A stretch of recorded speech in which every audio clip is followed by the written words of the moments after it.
Hello. So Marcus, a great person that I work with, has a wonderful question, and it's more about the vocabulary when it comes to discussing family, not necessarily the breakdown of mom, dad, brother, sister, but some vocabulary words that go with it for a little bit more understanding. So I'm going to actually pull up the whiteboard. Hold on just a second because I'm going to write this down. I'm going to try something new. Um, so let's get started. And okay, so I have it up here. Here we go. So we know we have mom and dad. So I'm going to write mom and dad. Sorry, trying to write on the computer, a little messy. Okay, so we know we call this our mom, our dad, it could be our mother, our father. Well, another way to refer it to is my parent.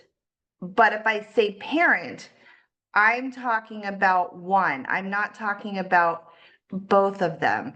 So I could be saying, somebody could ask, for example, do you have a parent at home? They're just asking if you have one at home. They're not asking for both. When we add the S, then we're talking about both of our parents. Where are your parents? Oh, my parents won't let me go to the movies tonight. So, parents is another way to describe mom and dad.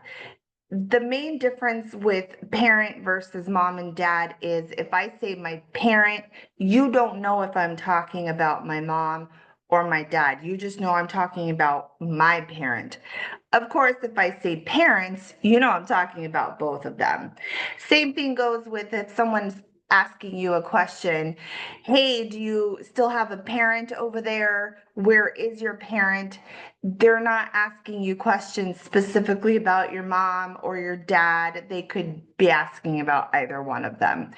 So that's the difference with that. And again, parents means your mom or your dad, your guardians, whoever is legally taking care of you. All right, so I'm going to go to another one really quick. Okay, so we know we have, if we do, a boy is a brother, a girl is a sister. So you may have a brother, you may have a sister, you may have both. You could say, I have two brothers and two sisters, my brothers and sisters. My sisters like to go shopping with me. My brothers love to tease me. You can definitely use those to describe a situation that way. Another way is siblings. Siblings. This is similar to parents in that when I say siblings, you don't know if I'm talking about a boy or a girl. You don't know if I'm talking about my brother or my sister. So we're talking about brothers and sisters. I could be talking about my sisters. I could be talking about my brothers. Don't know. But siblings are our brothers or sisters, or maybe just sisters, or maybe just brothers. Same thing with parent. When I'm talking about one sibling, I don't add the S. So let's say I'm just say, for example, I have one sibling at home. No S, no S.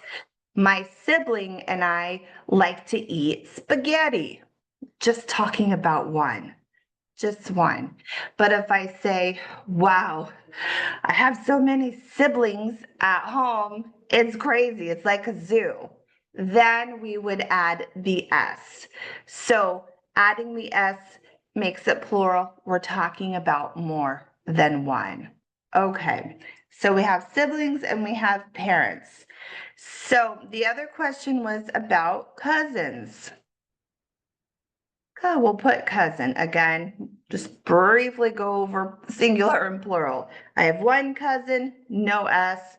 I have more than one cousin, cousins. There's no other word to describe this other than cousin. That's just it. We have brothers and sisters, siblings, mom and dad, parents. We just have cousins. And cousin could be a boy or a girl. So if I say, my cousins are coming to my house this weekend, well, you know, my family is coming, but you don't know if my cousins are boys or girls. You just know they're my cousins. Now let's talk about, because there was another question from Marcus here. All right. Okay. Your wife's parents, not your parents, your wife's parents. You add in-law to it. In-law. So your wife's mother would be your mother-in-law. And so you could say, my mother-in-law is coming to my house this weekend. And you're talking about your wife's mother. And then, of course, if you're talking about her dad, it would be father-in-law. Now, let's say your wife has a sister. It would be her sister-in-law. And of course, brother would be brother-in-law. And same thing, if you have a brother, it would be your brother-in-law to your wife. So your parents are your wife's mother and father-in-law. Any siblings you have would be sister-in-law, brother-in-law. Now, let's say everybody is coming home for the weekend. Well, that's too much to say. My brother-in-law, my sister-in-law, my father-in-law, too many people. So you could just say in-laws. My in-laws are coming over this weekend. You shorten that. Now, I don't know exactly who in the family is coming. It could just be your mother and father-in-law for all I know. Or it could be mother-in-law, father-in-law, sister-in-law, brother-in-law. It could just be everybody. And all I have to say is my in-laws. So you could shorten it instead of saying my mother-in-law or my father-in-law, just my in-laws. And then you know that would be your spouse's family. Your spouse's family will be the in-laws. Your family is obviously your immediate family. I hope this helps. If not, keep those questions coming. I so love it. All right, take care.